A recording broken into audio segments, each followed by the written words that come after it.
You got barbecue back there, and you didn't invite me. Hurt my feelings.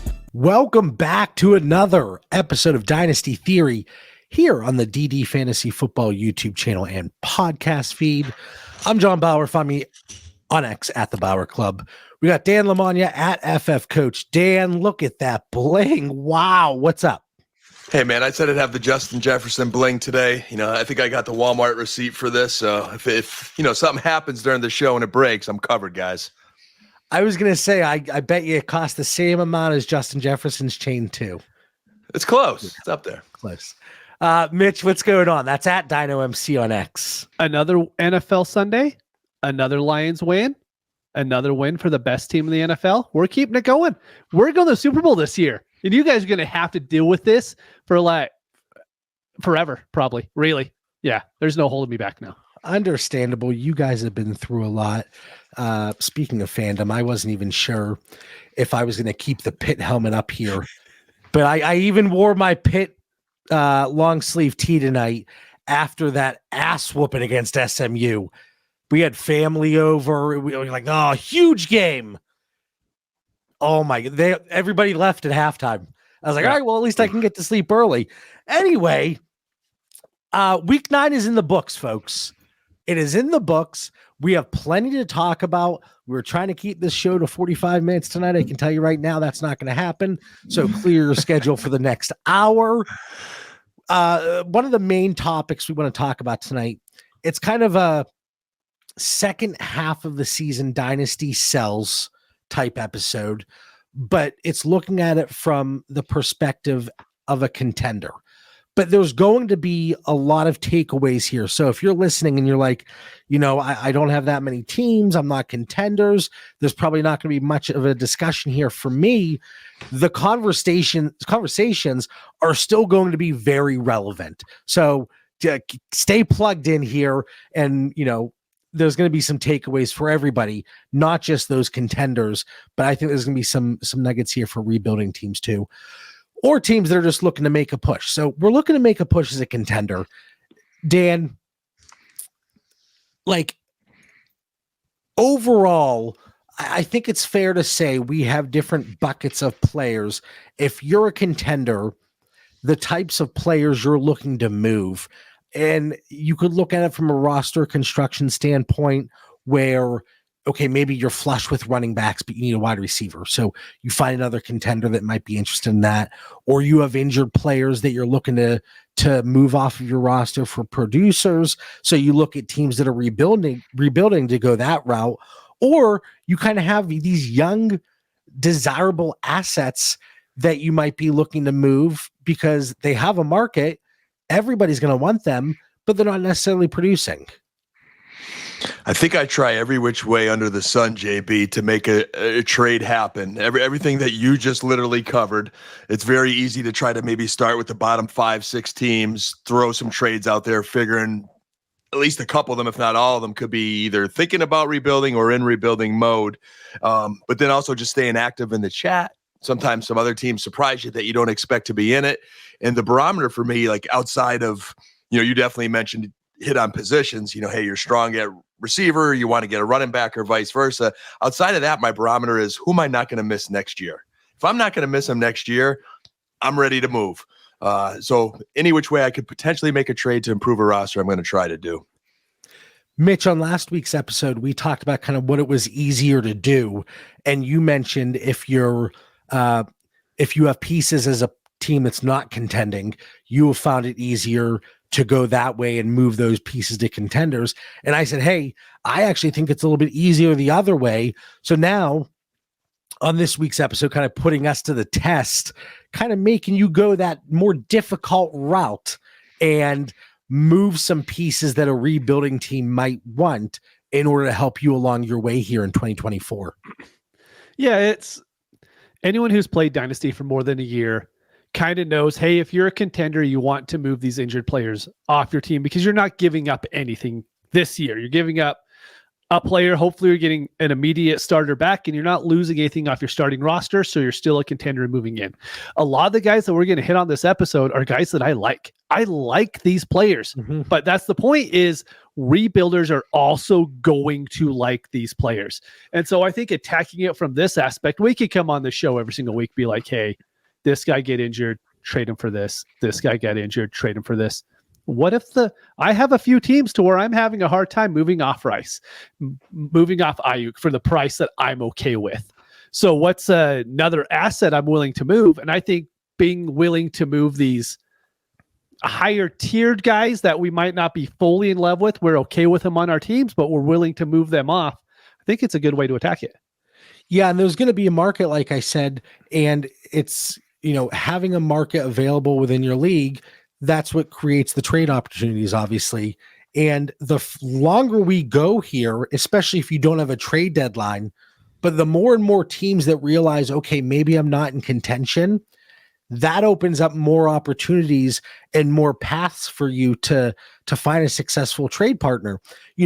Right now, when I go through my leagues and I see there's a league where you have like 8 teams that are 3-5, 4-4, 5-3, kind of all muddied together there. Like, that's really difficult to get a move done where everybody sees themselves as a contender, or they're not ready to throw in the towel quite yet. So I think even though you tried something last week, re-explore it this week. It might not be with the same team, but kind of the same structure. And if you looked at those 3 teams that are at the bottom of your standings, you couldn't get anything done, maybe something opened up. So the teams that I'm necessarily, that I'm looking to attack here are teams that I didn't think were ready to blow it up quite yet last week. But I look at the schedule, they lost this week. And like Dan said, just paying attention to the chat, just paying attention to the trade baits, trying to be the first to market, because even if they don't accept your deal, the trade that you offer, at least you're kind of setting that market and the expectation. There's nothing worse, guys, right, than you see a trade go through where a contender picks up an asset and you're like, oh my goodness, I would have paid more. Dude, my favorite thing in chats now is when someone comes out, there's a trade and they're like, oh, wish I would have known that player was available for that cheap. Send an offer and then you'll find out. Like, it's a two-way street. A lot of times deals get done between 2 managers because they both know they can work very easy together. They can send a trade, it gets done. If you're the guy that's really hard to trade with every single time and someone's looking, hey, I have an injured player, I'm looking to get out of him, more than likely you're not going to be the first guy that gets an offer. And so then if you're not the one out there also attacking on the other end, you're going to miss out on deals. I have managers that I won't send a trade to. Oh, because 100%. I know it's gonna be a waste of time. Yep. Either it sits there. We've talked about this so many times. Either it sits there, or I know it's going to be a quick rejection or a counter that is just like, how is this beneficial to anybody? Well, clearly it's beneficial to you, but why would I be interested in anything remotely close to that? Hey, which is good for our listeners is that we get, we're in the heart of the season now, but as you get to the off season, you're shopping leagues. I think one of the things we've strategically done is really find the active owners in our Discord, getting leagues together with them. And more often than not, the majority of the league is very active. Mm-hmm. Yeah. If you're watching this episode, drop a like, hit that like button. Make sure you come check out the additional content over at ddfantasyfootball.com. The $15 tier down to $7.50 for the first month. Use code Theory. Get in the Discord. In addition to all of the great content that's on the YouTube channel, the podcast feed, there are 8 bonus episodes every week within the DD Fantasy Football Discord. So the community is going nonstop. And that's in addition to the Trinity Tracker, the War Machine, all the good stuff there on the DD Fantasy Football website. So again, Code Theory, come check it out. All right. We talked about the injured players a little bit. Let's get into some of the guys that maybe we would be looking to move because they have some appeal for rebuilders. Mitch, Dalton Kincaid. Ouch. Yeah, it's, to start this off, let me say all the guys that I'm mentioning I like having them. I like going into the season with these guys. But if I'm contending, Dalton Kincaid isn't giving me anything over Tucker Kraft, right? I mean, Tucker Kraft's given me more than what Dalton Kincaid has. And we had all the hope in the world for him. And the hardest thing that I have with Kincaid right now is his target competition. It's competition, but it's not like what other tight ends have to go against, right? I mean, I love Keon Coleman, but it's Keon Coleman. I love Khalil Shakir. It's Shakir, right? And I mean, you would think that Kincaid could not, I mean, he is getting targeted a little bit more, but none of them are converting into big games. And so for me, I do think there is still always that hope in tight end premium leagues toward these young guys in the league. And people are willing to acquire them on a younger team because they're like, look, we have a trade coming up with George Kittle, right? I'm a rebuilder. I have Kittle. There's Kincaid on the market. As contender, I want Kittle. And so I'm okay making a move for that. You know, it's not going to be straight up. There's going to be other things added. But the biggest issue with Kincaid is he's just not giving you anything. He hasn't topped 55 yards once this season. He's had over 5 receptions once. He's had 5 receptions once. It's nothing. So we talk about tight end premium. Oh, you can't get rid of these young tight ends. Dude, if he's giving you 4 catches a game, the tight end premium doesn't matter. It could be 3 points. He's giving you nothing more than what any other tight end isn't giving you each week. I mean, right now, Mike Gesicki is a flat out better play than Dalton Kincaid. Especially if T. Higgins is out. And like Mitch said, we're not saying like there's you'll see as we go through this list. Mm-hmm. It's not sell these guys just to sell them. And they're good players. These are good players. And this is why, like, it's not, oh, if you're contending and you're looking to make a trade, try to trade, you know, Jaden Daniels. No. Where are you going with this, JB? Where are you going here? Are you on the tight end? Like the Irving. Go trade Rashad Bateman, get a player that's producing. Yeah. Nobody wants Rashad Bateman, especially right now. You know, it took me a while. Like, it took me a second there, but I got there, guys. Don't worry. Dan's like, where are you going with this, JB? Kincaid's a painful one for me because I think I spent this entire offseason on all of my rosters trying to land on every one, either A, Brock Bowers, B, Dalton Kincaid. If I couldn't get either, I tried to settle for Ferguson for my boys. And like, ironically, Mitch, like if you talk to your brother, we're in one league together, and I must have offered him 568 offers for Dalton Kincaid. First round picks, everything. He shot me down 565 times. And if he goes and looks back, like, to you putting him on our show notes tonight, he's got to be thinking, man, I probably should have hopped at least one of those offers, I guarantee you. So but this is still tough, though. My point was to tie into what Mitch said, like the players we're talking about tonight, there's going to be a market. Yes. It's not going to be players where we're trying to send you out with homework saying, go trade these players. Go trade Ben Sinnott and get a piece that's going to help you contend. What piece are you getting realistically that's going to help you contend right now? And then I'm sure as we go through this episode, we're going to talk about timing and kind of roster construction a little bit too. But let's get through some Dalton Kincaid trades. And we'll go, you know, I always like to start with the other person that didn't bring the player to the table. So Dan, let's start with you. Dalton Kincaid and Chris Olave for Ladd McConkey and Tucker Kraft. 12-team Superflex, start 8, half PPR, extra half points for tight ends. This is kind of a hard one. And like, I thought long and hard about these tonight. And I did put in my show notes, hey, I am not selling Dalton Kincaid unless it's an overpay. But I'm like, in the back of my, like, I have the little devil over here that's called Mitch. And he's saying, you know, I'm going to hear his voice for probably the next, you know, rest of this season to see whether this pans out or not. Because he's got a good point of what Kincaid has actually been producing versus what I'm hoping for. I still do like Kincaid, even though he's not done what I'd hope, and I definitely have concerns the way that Buffalo offense is running. But I'm still going to bet on talent, JB. And in this case, even though after Olave and my 95% DraftKings shares went to where last week. He is going to get healthy again, and I'm going to go with Kincaid and Olave. But I could definitely understand the owner who sees the producing craft and on the upswing of McConkey there. No arguments if you took that side, but I will stay with Kincaid and Olave. Mitch, is this enough to make you move off of Kincaid? If this was a start 10, I would think about it a lot more to go with Latin Craft, but start 8, I'm probably not starting Olave in the first place. I'm hopefully not.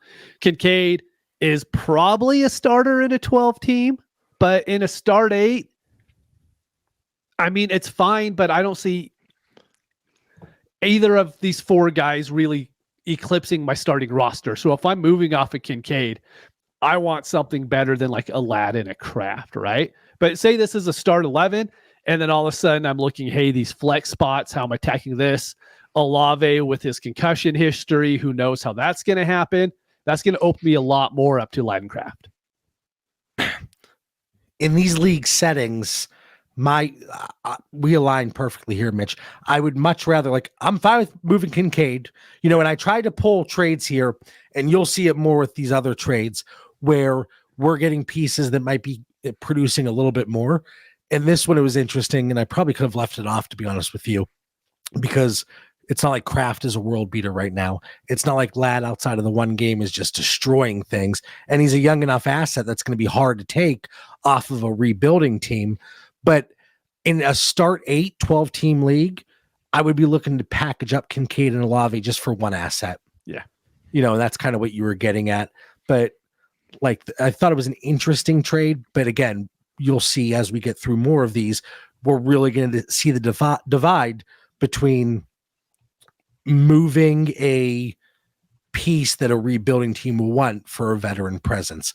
Dan, Kincaid for Evan Ingram in a 25 third, 12-team Superflex, start 11 PPR, extra half point for tight ends. It's easy, Kincaid for me. I know there's some weeks where Evan Ingram and he's a receiver playing tight end, and I like him. A third just isn't enough. I'm staying bullish on my rankings where I have a Kincaid, and I'm going to stick with him.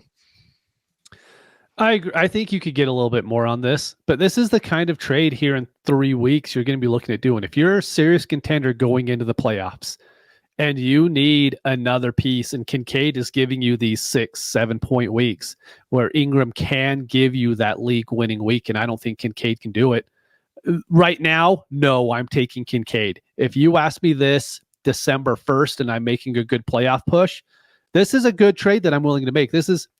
I'm really hoping that we get in the comments this week of hey, you guys are stupid. You don't trade off these guys, right?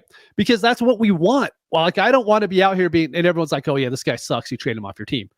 People should want Kincaid, and that's what you want. You want there to be a robust market. So hopefully right now you're not doing the Kincaid for Ingram in a third. And go ahead, Dan. So I also concerned too, I consider Ingram a receiver playing tight end, and he's 30 years old. So I worry about those wheels falling off at some point where Kincaid, year 2, I know he's a little bit of an older prospect coming out. He's 25, but he's still entering his prime, and he's tight to Josh Allen. This one still wasn't enough for me as well. I would stick with Kincaid. That Jacksonville offense, it's kind of, ebbs and flows. Sometimes you have some flashes, but oftentimes we see things that, we would like some improvement. But Mitch, I want to hit on something really quick that you mentioned. Maybe this is something you explore in 3 or 4 weeks. I think the timing for a lot of these trades is important, and your roster construction. So whereas, we started the episode saying maybe you move a wide receiver for a running back because you're flush at one position or vice versa, and your market opens up because now you can look at contending teams too. But if you have a team where a manager puts somebody on the block, but you have 15 weekly starters that you could throw into your lineup, it's really tough to, to want to unload a young asset for a producing asset when you're already a team that has depth. Because now, are you really upgrading your starting lineup? Probably not. Are you making your start-sit decisions more difficult? Yeah. So oftentimes, we'll get trade questions and we'll get I'll respond. I'm like, the value on that is perfectly fine, but do you need to make that trade? And if the answer is no, because like, what goal are you trying to achieve? I'm trying to compete. I'm trying to win the league. You might not need to make the trade just because you have other assets that you could plug in there and not have to move off these younger assets. Like I have some teams, they need their AARP card. Like they're old teams. And I'm like, this could get challenging in maybe 2 years or so. So hopefully we run strong here, but that's the kind of position you put yourself in when you're just, let's get the veteran. Yeah. The price is fine, but I don't think you necessarily need to do it because of the way your roster is built. All right, Dan, Kincaid in a 25 first for George Kittle and Terry McLaurin, 12-team Superflex, start 11, PPR, extra 0.5 for tight ends. Boy, you're dangling the carrot out with this trade. And if you're a contender and you're starting 11 and, you don't want to start Jake Bobo next week or whoever you have with the bye weeks, depending on your depth, if you don't have depth, I could understand you going for Kittle McLaren saying, hey, I want to win this year, pay for my dynasty team.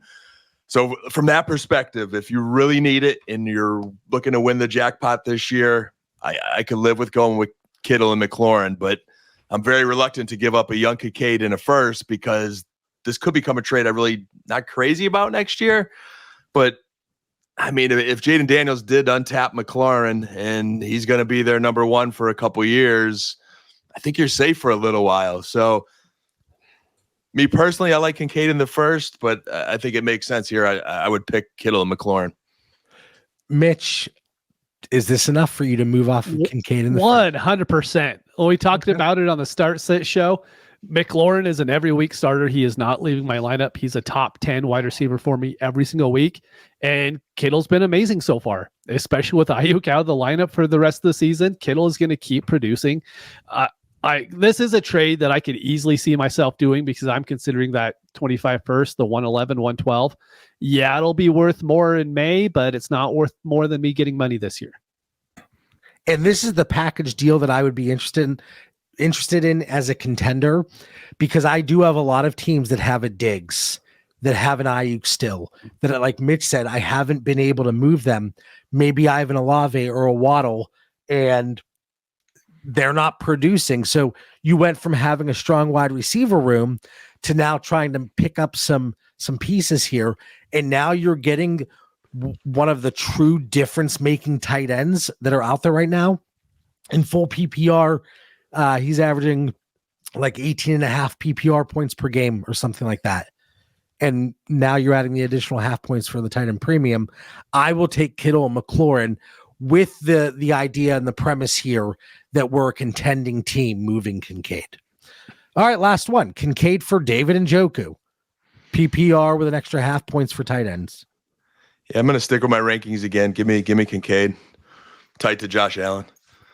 My issue is with how bad Jameis looked this past week, and we all knew that was going to happen. We just didn't think it would happen the second game that he was coming back, that like the wheels would just fall off. Like, I'm afraid that they're going to go to DTR at some point. And if they do that, then I don't want anyone on this offense pretty much. I want Chubb and nobody else.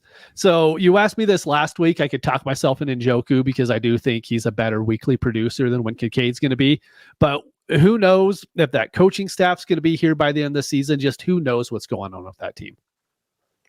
That's fair. Yeah, it's amazing how Jameson could just untap everybody fantasy wise, but just can't get out of his own way to stop throwing interceptions. 3 of them last week, which is just a killer. And, no matter where they land this year, Mitch, there's so much uncertainty about next year. Mm-hmm. Again, Kincaid is just safe.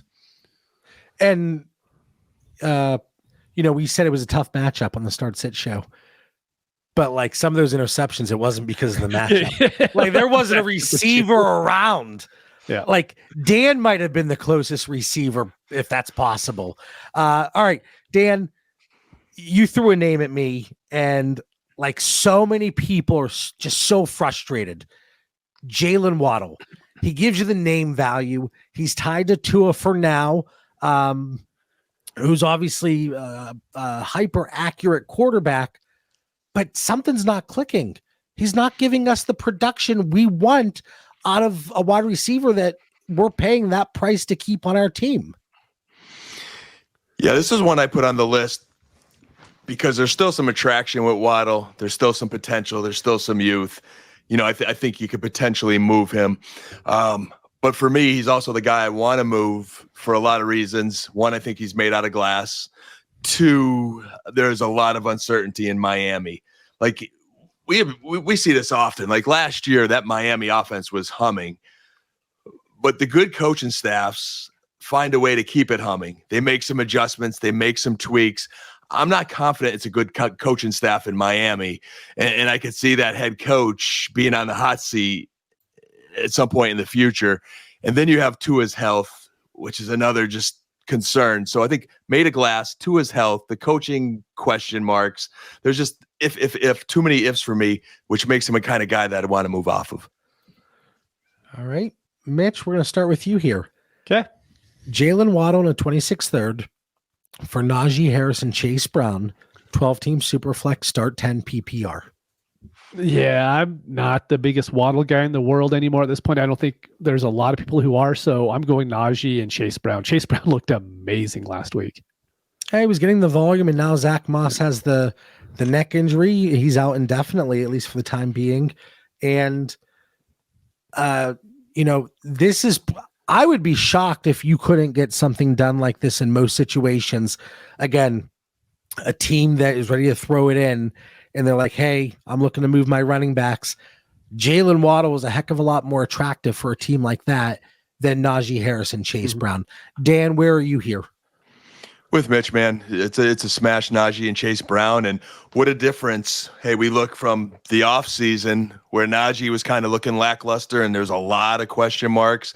Chase Brown, we were hoping, there was optimism there, but he was still behind Zach Moss. They're both running the best they've ran in their entire career, both of these guys, and I think have some upside for next year as well. So I think they'll help you win this year and next year. Whoever got this trade here, I think did really well. How many PPR points is Jalen Waddle averaging right now, guys? Just guess. 8.7. Dan? Is this like the Price is Right? Maybe $1? I don't know. 7. I think you got to put an asterisk there because there were a lot of weeks without Tua. So I'd be curious with it versus without Tua. I saw him a little bit more active this week. I also saw him limping off the field, but then I saw him come back in. So I'm interested to hear what you say, JB, but I would put it with an asterisk based on there was some very bad backup quarterback play in Miami for a while. True. No, there was. Price is Right style. If you said $1, you would have won because it's 8.3. So Mitch was right there. Pretty good. But $1 would have taken that home. He per game he's wide receiver 65. So that's pretty good. Pretty good. All right, Mitch. Jalen Waddle in a 25 first and a 26 second are Sam Laporta and Jacoby Myers. 10 teams, start 10 PPR, and then just an extra 0.25 for tight ends. Yeah, the 10 teams start 12 for me. It's the same as this 12 teams start 10, but I'm going Laporta and Jacoby here. I think Laporta is just the better prospect.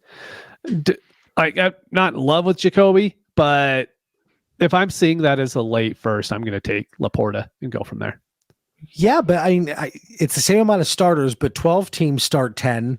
A late first could be the 12th pick overall. Oh, no, you're right. You're locked in to a top 10 pick here for Sam Laporta, who's been doing less than Jalen Waddle. I know. That's probably the Lions fan in me, and I'm willing to be biased about that. And I love Jacoby Myers, but the Waddle side here, it's appealing to me. Like, I would love to do this trade, but not include Laporta. Like, can I get something that's actually producing? That's not the question. We're not allowed to switch people out, John. We got to answer the question as you present them. I think I would stick with the Waddle side here. Okay. Oh, man. I can't, JB. I'm with Mitch, and I'm not a Lions fan. And although I'm tired, it was cool for Mitch, and I was definitely happy for him, JB, for about 6-7 weeks, maybe 8. But now in week 9, I think we're in for a long season listening about Detroit. But I think when we look at Laporta, like, yeah, it's not. I mean, we were all like tight end 1, definitely 2, 3, this year, and unfortunately, right now he's like tight end 20. But I'm still holding on to weeks of 12 points, 13 points, 22-point week. Maybe the JMO experiments fizzled a little bit as the guys went off the reservation. I'm sure he'll still have some splash weeks in the future. But I think I think this tight end landscape will kind of level out, and he's still a young tight end with a lot of potential. That, again, I want Laporta, I want Kincaid. If I can't have Bowers on my roster, I'm just going to let him ride, and I'm going to be happy with it. And then, Jacoby Myers in a deep league like that where you got to start so many guys, he's maybe someday he'll get a quarterback and you got something there. And then what else? You got a second round pick with that as well, even though you got to wait for it. I don't know. You're moving the 26th second. That's right. Well, I'm taking the Laporta side, which, that's right. A second's included with the first. So there's a lot of draft capital with that side. But if you look at what we were given for Laporta in the offseason, I'm going to hold with Mitch. Give me Laporta. The 0.25 premium just isn't enough for me. And in this format, I'll stand alone here. Oh, wait, so 0.10. I just noticed that's the 0.25 premium. That's not a full 2.0. I should read all the lines, shouldn't I? Dude, this is why I want to get these notes put together. And Mitch responds to me yesterday. The games aren't even over, John. You won my players at like noon yesterday. No, I'm sorry. I want to be prepared. No, the notes are good. Follow my instructions for this show, so you just calm down over there. The challenge for the listeners is I'm actually reading John's notes. I do love John's notes, but the 0.25 tight end premium got like indented to the second line here so I just wasn't reading 2 lines down and on my notes. So I missed it. But yeah, with that if it's not full tight end premium, I'll take Waddle in the first and all that draft capital. Good news is, guys, we are 1.5 players in, and we're 32 minutes into this point. So we are true Dynasty Theory time here. Don't worry. Oh, I'm not worried. All right, Mitch, Waddle and Keon Coleman and a 25 third for Cedric Tillman and Terry McLaurin. 12-team Superflex, start 9, half PPR. Waddle's whatever to me. Keon Coleman is my holdup here. I think I love what he's shown the last 4 to 5 weeks. I know he only had 2 catches this past week. The previous 3 weeks, he looked really good. I love McLaurin, though, so I want to go with McLaurin's side, but Keon Coleman's the holdup. It doesn't even really have that much to do with Waddle, but I want Keon Coleman on my team. Dan? We're looking to contend right now. We're the theme of this show is trading off these potential guys that could help us contend and win. So with that, I think McLaurin could outscore Waddle and Keon for the next 2 seasons. And Tillman's kind of been untapped a little bit with some good quarterback play. So give me the McLaurin side. All right, good Mitch, quarterback play. Mitch, Waddle and Whittington for Cup and a 25 second, 12-team Superflex, start 10 PPR. Cup and 25 second, no hesitation there. Dan? Yeah, I'm with you. Even though I'm a little hesitant on Cup, I think he's as good as Waddle right now, and I'm going to be confident in our drafting ability, boys, what we could turn that second into. Yeah. Yeah. Okay. I'm good with Cup there as well. Okay. So now a few high-value players that we might be looking to leverage that are on our rosters. And this first one, who wanted to talk about Brian Thomas? Was it Mitch? That was me. It had to be, because I'm not even sniffing moving him. Yeah. But this hits close to me because, like, again, I have a decent amount of Brian Thomas because pre and post NFL draft, I had him over like Xavier Worthy. And I know that was a big decision for people. So either I had the pick and I was able to take Thomas over Worthy, or I had a pick and Worthy was taken and Thomas was still sitting there for me. So I kind of lucked into that, but he's been productive.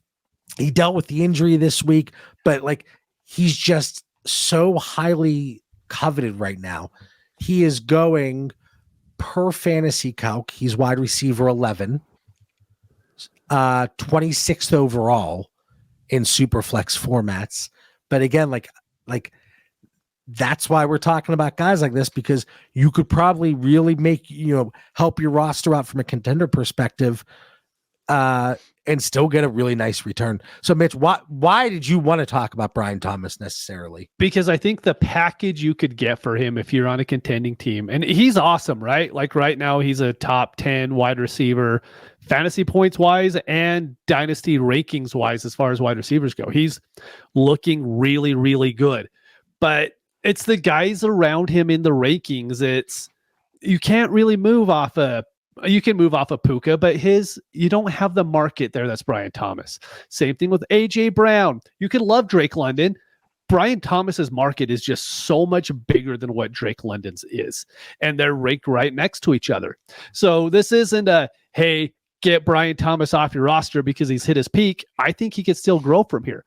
I just think his market is so big at this point that I think the trades you could get done for him are just a lot more than what you could get for some other players, right? So yeah, I got to add too. Sorry, JB, as animated as I was before, and it's Mitch that thought of him. There's no way I'm sniffing trading Brian Thomas. When I saw these trades, I'm like, this is why we don't want to be that owner, because you never know what you could get. And I always give Mitch for being creative and thinking outside the box. And man, we've seen it happen time again. Hey, always be open to entertain and trade. You never know what you'll get. And some good examples coming up. This is the same inputs and parameters here, same date range in all league settings. Brian Thomas, 879 trades over the same time period. Drake London, 633. So you speak to that larger market, and Drake London, as silly as it sounds, like he doesn't have that new car smell anymore. No, but he's 23 years old. That's why I said, as silly as it sounds, there's still people that I'm not contending. I'm at the bottom of the standings. I would prefer going after Brian Thomas because he's a rookie and he's shown that maybe he has a higher ceiling at an earlier rate than Drake London did. But still, I agree. The market is there on Brian Thomas, obviously. Exactly. How many rebuilders in Dynasty are going to be like, no, I don't want Brian Thomas on my team, and don't take these old players for him, right? Even if it's an AJ Brown in that trade, they're like, you know what? I could get Brian Thomas. We can work out a deal here. And even, I'm trying to go out and acquire Drake London, so this isn't a knock on him whatsoever. No. But just the market itself, even contending teams are okay acquiring Brian Thomas. Yes. Because he's producing. So you get these young assets where they're producing. That's when the dynasty value is just through the roof. So let's get to some trades here. Dan, Brian Thomas for Jaden Reed and a 25 first, 12-team Superflex, start 10 PPR, and then an extra half points for tight ends. You're on mute, Dan. Oh, dang it. I get my forceful voice whenever somebody mutes themselves. And I called Mitch a rookie for that to start the show. Dang it. All right. I'm going to go with, man, this is painful. If I'm a contending team, trading Thomas to boost me this year to get Reed in the first, or am I the contending team giving Reed in the first to get Thomas because I want to contend now? How's that working, JB? See, isn't this a fun guy to talk about? What's that first going to be? You have Brian Thomas. You're moving him for Jaden Reed in the first. And you would think a rebuilding team is not willing to give it up their pick, right? Yeah, maybe it's someone else's first. But let's say mid to late, best case scenario, it's mid. But for context, Brian Thomas, he's at 15.5 points per game. Jaden Reed, he's at 14.6. Yeah, these guys are right next to each other in the rankings, and being so close, both of them being so young. I did note here I took the Reed in the first side, but boy, that's really hard. Mitch? My love for Reed, it's Reed, but the first is just the hammer on top. Yeah. All right. Dan, Brian Thomas in a 25 second for Jameis Winston, Derrick Henry, and a 25 first, 10-team Superflex, start 10, half PPR. I'm assuming if I'm doing this and I'm going to move Thomas, I really need a running back to win now, and my receivers are deeper, and I'm getting that insurance policy with that 25 first next year to draft hopefully the next Brian Thomas. So I'm going to take Henry in the first, and maybe I need Winston too because he's included in this trade for some bye-week quarterback depth or something like that. So give me the package, but again, it's going to be roster specific. I won't just do that on any roster. Getting that first on top again, you're contending. Derrick Henry isn't just the RB1. I mean, he is fantasy overall one as far as like positional players, right? Like he's been amazing. And so you get him, then you get the first on top. So it's not even like, hey, I'm trading this young player for an old player, hoping to contend this year, and we'll just see how you're getting the first as well. And so I'm going for the package. All right. Dan, Brian Thomas and a 25 first for Mike Evans, Tyreek Hill, and a 25 second, 10 team Superflex, start 9 PPR. This is one where I go the other way. I think Mitch noted on the previous two trades, you had that first round pick insurance policy where your roster is still staying young and you have a shot to draft the next Thomas and you're getting some pieces to win now. This goes in the bucket of trades that I'm not going to regret next year, and I think I could potentially regret this next year. And every year after that, as a 22-year-old Brian Thomas should just get better. Plus, I'd be losing my first. So I'm sorry. I'm not getting stuck with 2 30-plus-year-old wide receivers. The second isn't helpful enough. I'll stay with Thomas in the first, even if it costs me winning my league this year. Yeah, I'm completely out on this. I want Brian Thomas in the first. And then Brian Thomas in a 25 second for A.J. Brown and Elijah Moore, 12-team Superflex, start 10 PPR. Dan? I'm on the Thomas side again, and surprisingly, he's outscored A.J. Brown this year, so I don't know if you're necessarily improving there. I'm going to take the Brian Thomas Can I throw the challenge flag? I wanted to do it on mine, but it's fine. Go ahead. Dan, nobody cares, especially me and Mitch, about total season points. You got to start looking at the averages per game, man. Yeah, but AJ Brown is averaging. AJ Brown's averaging 20 points per game. You are getting a weekly upgrade. I get it, but he's another guy that's kind of made of glass, and I just think Brian Thomas has that potential to score with AJ Brown. I'm not. And I got my anti-Eagles sentiment, I'm sure, which helps a little bit, but I'm sticking with Brian Thomas.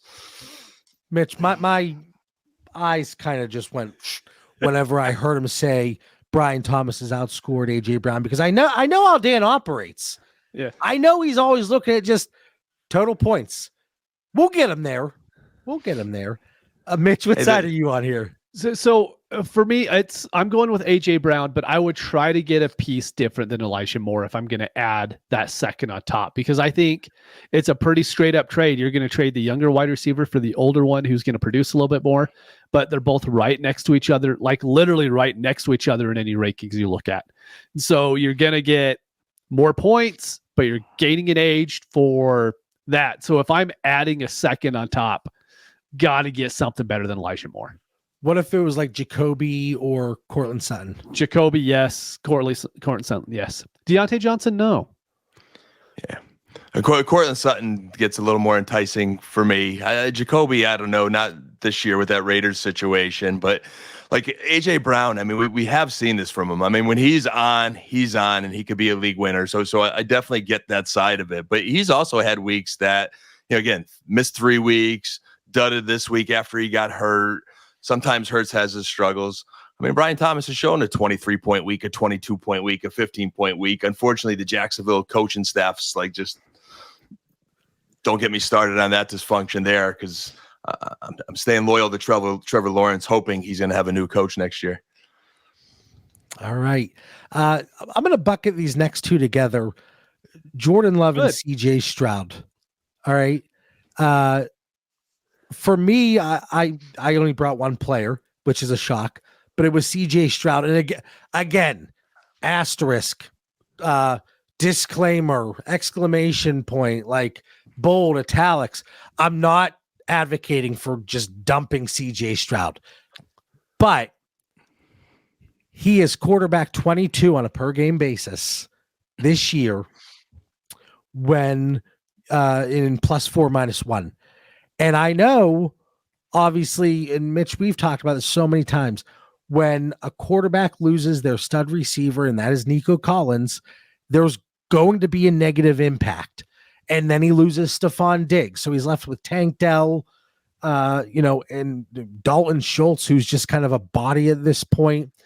Like, I understand the additional context there, but because the market on CJ Stroud is so robust, then you have people that they're not really willing to pay the price on these upper echelon quarterbacks, and they're okay with what they have. So I definitely get that pushback. But for both these guys, Mitch, you had Jordan Love, I had CJ Stroud. I have them back to back in my tiers at 7 and 8.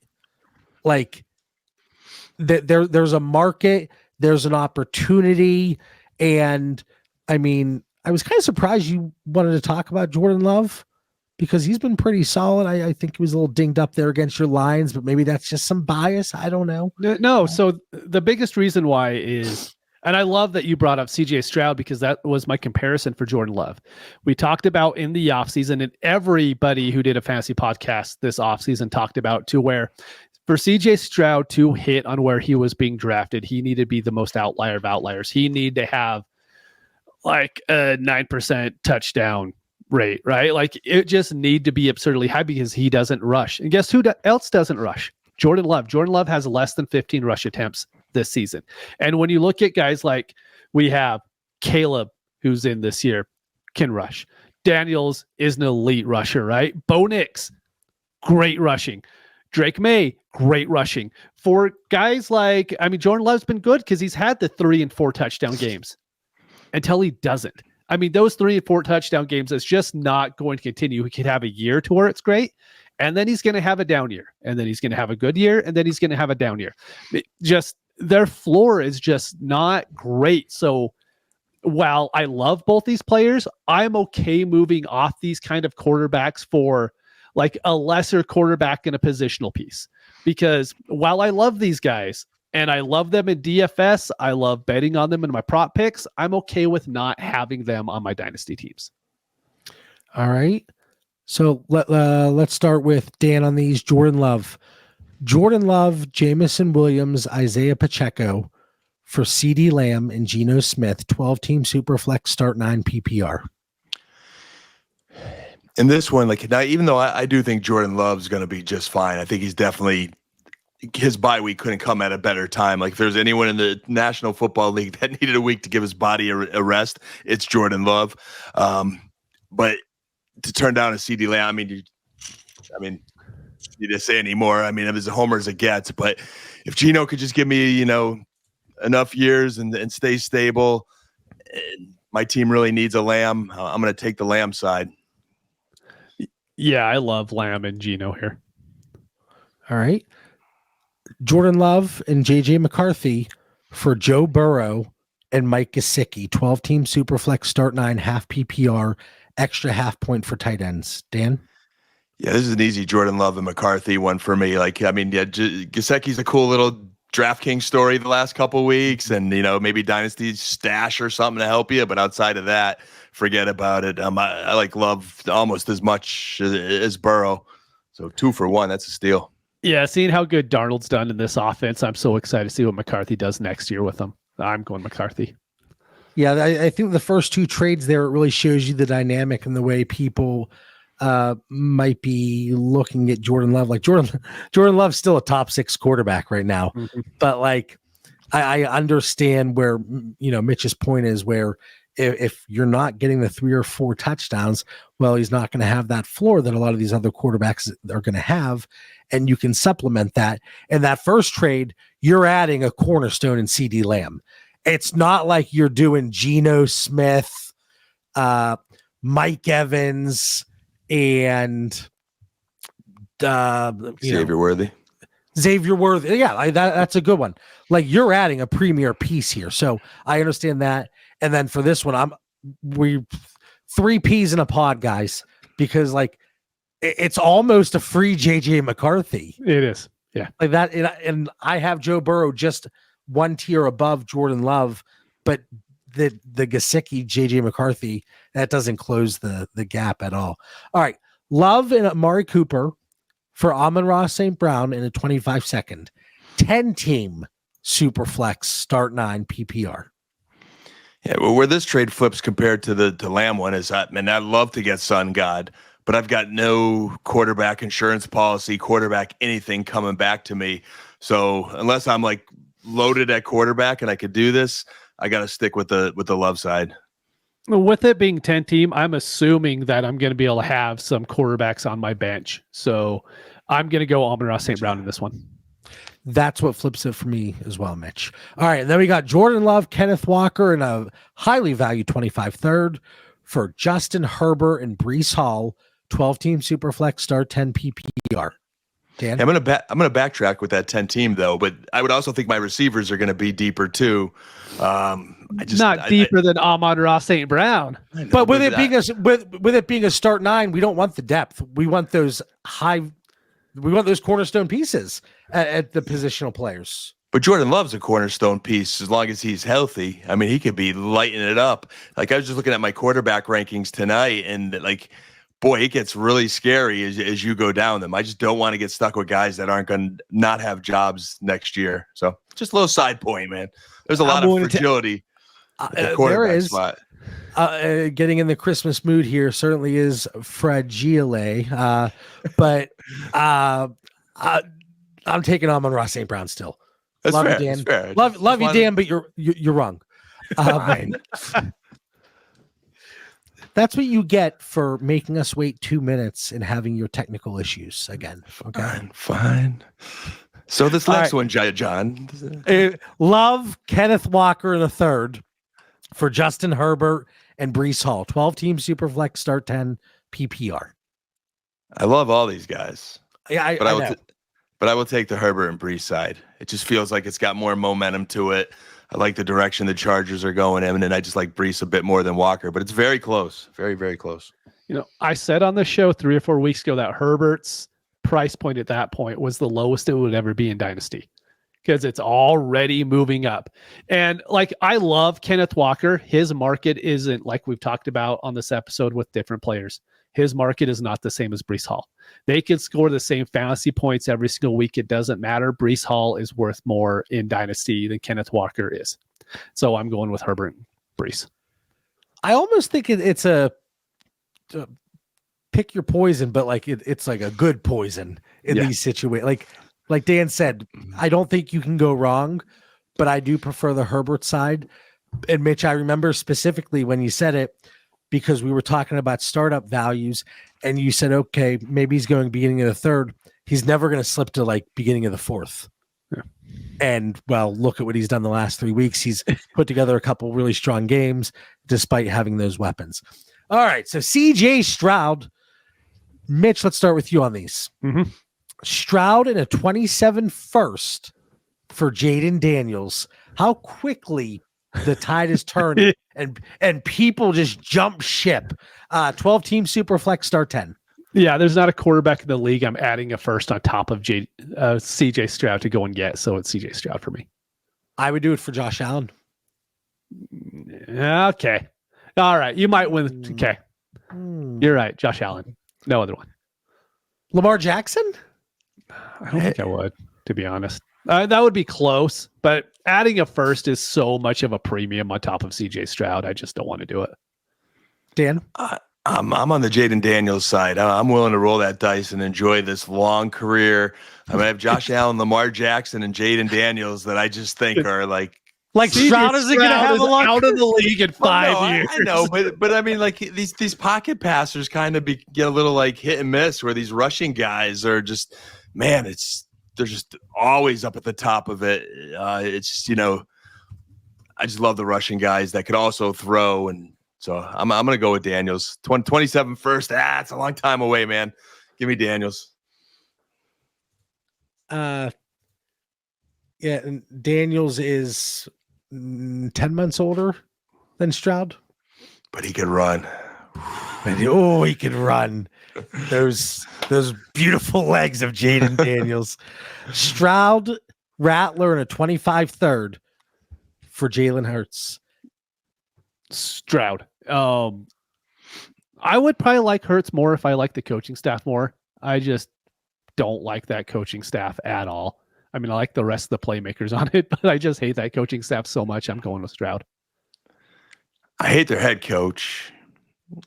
I'm not a big fan of their offensive coordinator, but I really hate their head coach, the Eagles. But despite that, he is still producing, and he can run. And those tush pushes are like just weekly. I mean, taken away from Saquon Barkley. I'm going to go with Jalen Hurts here. Something seems off in Houston, guys. I hope it's just a Nico Collins thing, but like, I don't know. They're a little figured out this year, Houston. Still love them, but I like Hurts. Dan, listen, you're a married man over there. These last two quarterbacks, you're talking about their legs. You're talking about their tush. What are we doing here, guys? I get strong feelings when I don't have to be stuck with Tua, Stafford, Aaron Rodgers, Kirk Cousins, Geno Smith, Derek Carr, Daniel Jones. I get passionate. I just knocked little Josh Allen over from laughing and put my head back. Look at that. Oh, my goodness. Hopefully that's not an omen. That's just as long as you didn't knock Troy over, you're all right. No, Troy's up there, and somehow Juju's still standing too. Stroud, excuse me. Choked up over Juju. Stroud for Burrow, Adonai Mitchell, and Elijah Moore. I'm taking the package with Burrow, but I hate the package with Burrow. I'd want to choose like any other wide receivers if I could, but you add a plus on Burrow, I'll take that. Yeah, same, man. Like Burrow and Stroud are so close. I mean, AD Mitchell, he flashed this last game. I know we need to see more, and I know there's quarterback concerns there, but I think the talent's still there. So give me those little bonus pieces. All right. Stroud, Keon Coleman, and a 25 first for Trevor Lawrence and Jamar Chase. 10-team Superflex, start 9 PPR. You are testing me with this because of how much I hate Trevor Lawrence. I know. But I don't hate Trevor Lawrence that much to not get Jamar Chase on my teams. Yeah, man, this is like the Lamb one, Gemstone and Chase there. And man, I am firmly believing that if Trevor Lawrence could ever get a coach that would put him in good positions, like I have never felt more bad for a quarterback than Josh Allen's Funko Pop behind JB and Trevor Lawrence with the coaches he's had. Both of those tough situations. Mitch, I wasn't going to be able to do the rest of the show. Oh, I know. It's 3 more minutes knowing that my Josh Allen was face planted back there like he had a long weekend down south side here in Pittsburgh. Let's see. All right. And then Stroud for Goff and DK. 10-team again, 10-team Superflex, start 12 PPR. Stroud. I'll go Goff and DK. That one's Stroud for me, but I mean, it's close. Start 12. Mitch, let me ask you, if we change DK to... Calls himself a Lions fan. Come on. What about Garrett Wilson? Yes, I would switch that. Okay, so like from a market perspective, we're not that far off. We're not that far off, but yeah, I love DK on my teams, but as far as trading for him, it's just not something I'm looking to do. All right, and then Dan, I didn't forget your guy here, and this is the time to possibly move him because it's a youngish player. You can move him for a vet that is even further producing. If there's a team at the bottom of the standings that might have interest in him, he just scored a touchdown in a primetime game, but Jordan Addison. Yeah, man, he's in that classification with like Ayuk and Rashee Rice for me that are like talented dudes that have some value, but they've got a lot of baggage. I just see him with his baggage as always being a wide receiver 2 at best, and I look for a little more consistency and stable pieces of my roster, so I'd be looking to move him. All right, Dan, let's start with you actually on these. Let's go rapid fire here. Jordan Addison and a 25-second for Tony Pollard and Jake Ferguson. 12-team Superflex, start 12, no PPR, but 0.75 PPR for tight ends. That's enough of a premium. Pollard and my boy Fergs, there'll be better days. Agreed. Addison and Kincaid for DK Metcalf. 12-team Superflex, start 11, PPR, no tight end premium. I put a note this will be a little bit roster specific for me because I don't want to get stuck with like Dawson Knox, but I'll go DK here with no tight end premium. I'm going Addison Kincaid. Addison for Mike Evans. Evans 32 next summer. As much as I love him, I need something else here, so I'll stay with Addison in the youth. Yeah, I agree. Try to get more. I would go Mike Evans there, just for the record. Addison in a 25 first for Tyreek Hill. 10-team Superflex, start 10 PPR. Hill 31 next March. I'll take the first with Addison. Yeah, I was saying, I think it was on the Start Sit show that I would take any first for Tyreek at this point, pretty much, and that's how it'd be on this one too. Yeah, I wouldn't be willing to add, especially in the 10-team format. I know you obviously get the premium pieces a little bit elevated, but also your first is locked in as a top 10 pick. So final one, Jordan Addison, Christian Watson in a 25 second for Josh Jacobs. 10-team Superflex, start 10 PPR. I'm willing to roll the dice and move that young package there and take Josh Jacobs. He's having a really good year, and he's not that old. So give me Josh. Josh looks really good. I mean, the last 3 weeks, he's looked awesome. I'm going Josh Jacobs. Yeah, and again, like we always talk about what you're possibly giving up. Like with Brian Thomas, we see that ceiling. We see that explosiveness. And even though we had the high touchdown upside last year with Jordan Addison, like just overall, I don't know if the ceiling is there. Like when we're talking about a player like Jordan Addison, Christian Watson, I think we've all seen enough. So the value, like it's on that package side. But I think the move here is to go for Josh Jacobs. So it's an interesting one, especially one that fits contender versus rebuild. But guys, I knew we'd make it here, just a couple minutes over, but you know, we worked our magic. Yes, Dalton Kincaid took up a lot of our time, as the first player typically does. And you know me, I like to ramble a little bit. But Dan, for the 267th time, I can't believe we're getting ever so close to episode 300 of Dynasty Theory. But final thoughts, what do you got for our listeners? Two quick ones, man. I might have been peeking a little bit at the Monday Night Football game as we record.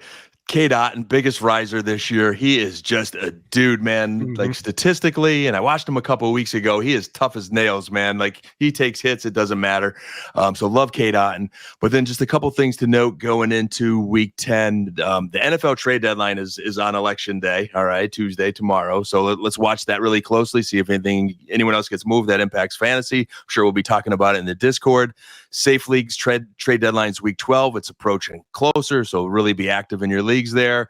And then Sunday morning, we got another NFL game. It's Giants, Panthers, bless us all.